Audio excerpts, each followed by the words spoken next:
leadership styles when I talk with my managers of what style are you. And there's 3 basic styles. The first is the micromanager. 2 are very dysfunctional, 1 is very healthy. So let's talk about the 2 dysfunctional ones first. One of the leadership styles that's the least effective and done so often is what I call the overachiever leadership and style. And this is the micromanager.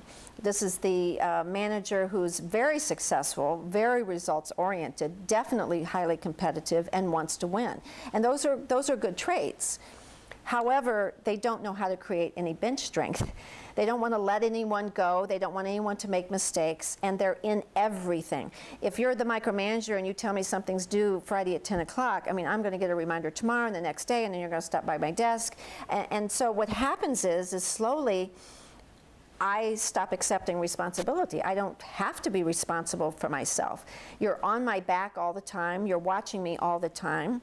Often micromanagers have a temper. There is some anger involved. So if I don't meet your exact expectations, I'm in trouble.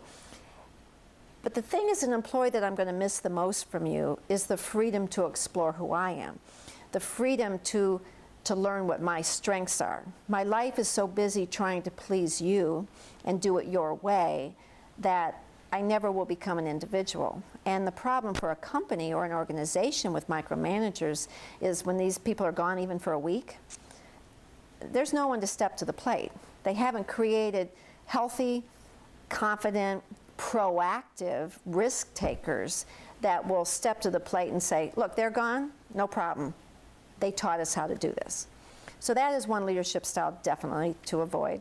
I am so glad you brought that up, by the way. I was just thinking that. So thank you so much for covering that, because I think that's a big thing that we see today. It kind of sucks the energy out of everyone, and we all have it. Sometimes we have micromanaging spouses, or we have a micromanaging friend, and it takes all the energy, creativity, and when we're around this type of personality, what we tend to do is finally just say, you know what?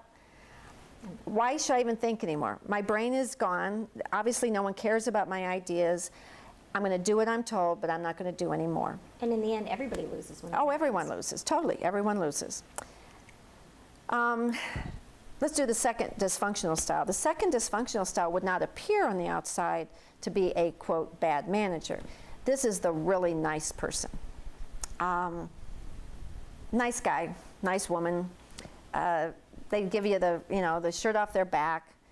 They know a lot about their staff. You know, who's had a divorce and who's been sick and whose kids are giving them a hard time.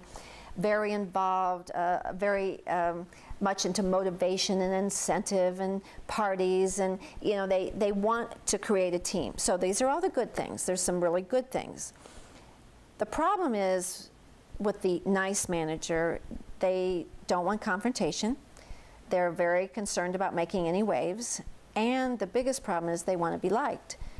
And as any good parent and as any good manager knows, if you're going to be a good leader, you're not always going to be liked, because sometimes you have to say no, and sometimes you have to set limits, and there has to be consequences, and there has to be rules, and you're responsible for teaching people right and wrong, and what works and what doesn't work in a respectful way. So with the nice managers, they're very well loved, but they get dumped on. People come in late, and people leave early, and people take longer breaks, and people not only do they not turn it at 10 on Friday, they don't even turn it in on Friday. And the nice manager is going to just do it for them because, well, I understand, and I don't want anyone to be mad at me. So these would be the most 2 dysfunctional leadership styles: the micromanager who creates no incentive to be better, and the nice manager who really creates no incentive, because we all tend to kind of get what we can out of people, unfortunately. And so if I know that you're nice and I'm never going to get in trouble, there's never going to be a consequence, I can do whatever I want, instead of exciting me and challenging me to be better than I am, unfortunately, many of us will just resort again. So both kind of to not doing the best thing and reaching our potential. What I want to create when I do leadership management sessions is I want them to understand these 2. Almost everyone in my audience falls into one of the 2. They know who they are. You know, how many of you are kind of bossy and like to order people around, have your own way? They raise their hand. How many of you you love your team and you want them to do well, and they just break your heart and they raise their hand? So let's talk about these, why they're not effective, why you're doing it, and what it is that's keeping the people from working from you from being successful. And then let's talk about the unbelievable parenting style, the unbelievable manager leadership style. A good leader, a good manager grows people.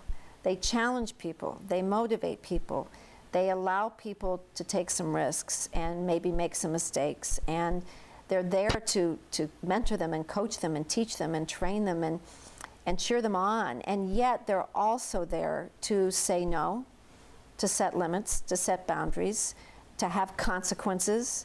The only way any of us learn to be decent, responsible people is because when we do something great, there's a reward. And when we don't do something great, there is a consequence.